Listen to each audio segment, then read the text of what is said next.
In this guide, I'm going to show you how to swipe or go back on iPhone.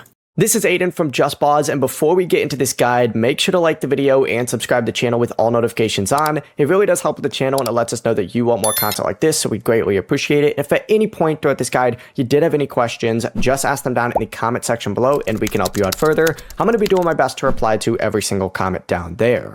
Now this is actually super easy. You can do this on really any app. In this case, let's go ahead and say we want to do it on, I don't know, Instagram for one, and then the other one we'll do Safari, I guess, right? Roblox.com is what we were on last. All you need to do is just either tap the back arrow up in the top left corner of the screen, and this doesn't pop up that often, so just keep that in mind, or just swipe on the app itself. You could either swipe forward to go to the next tab or swipe back to go to the previous tab, right? And you can do this on a bunch of different apps. You could do this on apps as well, like between the apps. It's pretty cool.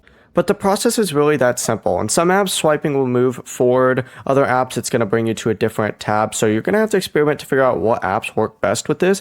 But the process is that simple. Before you do leave, make sure to like the video and subscribe to the channel with all notifications on. It really does help with the channel and it lets us know that you want more content like this. We'd greatly appreciate it. And if at any point throughout this guide you did have any questions, just ask them down in the comment section below and we can help you out further. I'm going to be doing my best to reply to every single comment down there. Peace.